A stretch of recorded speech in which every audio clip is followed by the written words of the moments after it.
بسم اللہ الرحمن الرحیم۔ السلام علیکم۔ حضرت نوح علیہ السلام اللہ کے چوتھے نبی تھے جنہیں اولاد قابیل پر مبعوث کیا گیا۔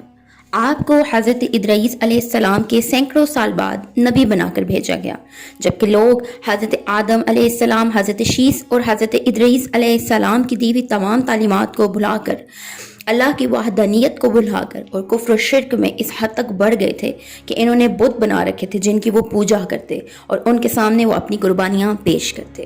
حضرت نوح علیہ السلام کو قوم قابیل پر جب مبعوث کیا گیا تو اس قوم کی اصلاح کے لیے آپ کو نبی بنا کر بھیجا گیا۔ تو آپ کا سلسلہ نسب کچھ اس طرح سے ہے: نوح بن لامک بن متشائع بن ادریس بن جارد بن کنیان بن انوش بن شیس بن آدم علیہ السلام۔ سورہ ہود آیت نمبر 1 میں اللہ تعالیٰ فرماتا ہے، ترجمہ: یقیناً ہم نے نوح کو اس کی قوم کی طرف بھیجا کہ اپنی قوم کو ڈرا دو اور خبردار کر دو کہ اس سے پہلے کہ ان کے پاس دردناک عذاب آ جائے۔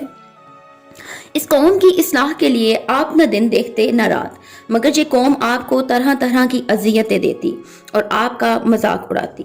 سورہ ہود آیت نمبر 38 میں ہے، ترجمہ: وہ نوح کشتی بنانے لگے، ان کی قوم کے جو سردار ان کے پاس سے گزرے تو ان کا مذاق اڑاتے اور کہتے، اگر تم ہمارا مذاق اڑاتے ہو تو ہم بھی تم میں سے ایک دن ایسے ہی ہنسیں گے جیسے تم ہم پر ہنستے ہو۔ آپ نے جتنے سال بھی تبلیغ کی، آپ کے ساتھیوں کی تعداد 80 سے زائد نہ ہو سکی۔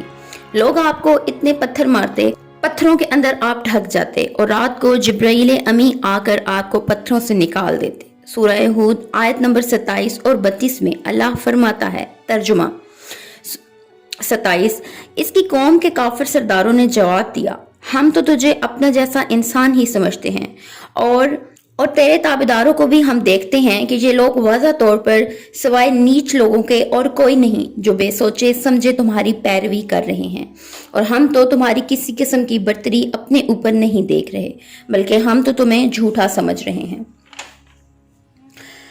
آیت نمبر 32، ترجمہ: قوم کے لوگوں نے کہا، اے نوح، تو نے ہم سے بحث کر لی اور خوب بحث کر لی، اب تو جس چیز سے ہمیں دھمکا رہا ہے وہ ہمارے پاس لے آ اگر تو سچوں میں ہے۔ لوگوں کی ان باتوں سے تنگ آ کر نوح علیہ السلام نے بارگاہ الہی میں عرض کی۔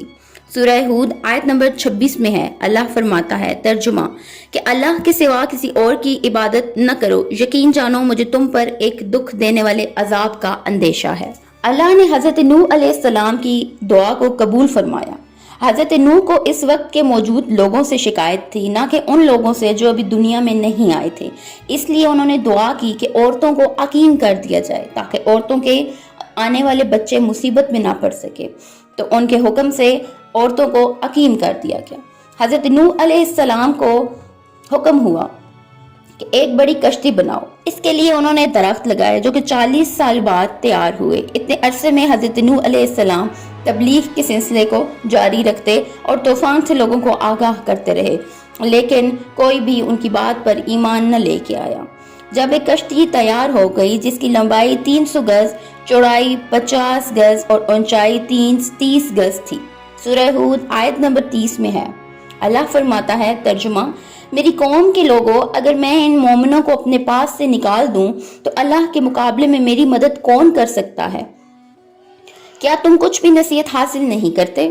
حضرت نوح کے لیے یہ ایک نشانی تھی تاکہ وہ تیار ہو جائیں اور کشتی میں ضروریات زندگی کی تمام چیزیں رکھ لیں، مگر مسئلہ ان جوڑوں کا تھا کہ ان کو میں کس طرح سے اکٹھا کروں۔ تو اللہ نے حکم دیا کہ تمام جانوروں کے جوڑوں کو، نر اور مادہ کو میں اکٹھا کر کے تمہاری طرف بھیج دوں گا۔ جب سانپ اور بچھو کشتی میں سوار ہونے لگے تو حضرت نوح نے فرمایا کہ تم لوگ انسانوں کو نقصان پہنچاتے ہو، تو وہ کہنے لگے کہ اے نوح علیہ السلام، ہماری نسل کو بچا لیجئے، ہم آپ سے عہد کرتے ہیں کہ جو انسان سلام علی نوح فی العالمین پڑھ لے گا ہم اسے کچھ نہیں کریں گے۔ اس طرح وہ بھی کشتی میں سوار ہو گئے۔ ایمان لانے والوں کی تعداد چونکہ 80 تھی، اس لیے ان 80 افراد میں آپ کے اہل خانہ، جن میں 3 آپ کے بیٹے اور ان کی 3 بیویاں شامل تھی، کشتی میں سوار ہو گئے۔ کشتی کے سب سے اوپر والے حصے میں انسان، درمیان والے حصے میں خوراک اور آخری حصے میں جانوروں کو اکٹھا کیا گیا۔ سورہ قمر آیت نمبر 11 میں ارشاد ہوتا ہے، ترجمہ: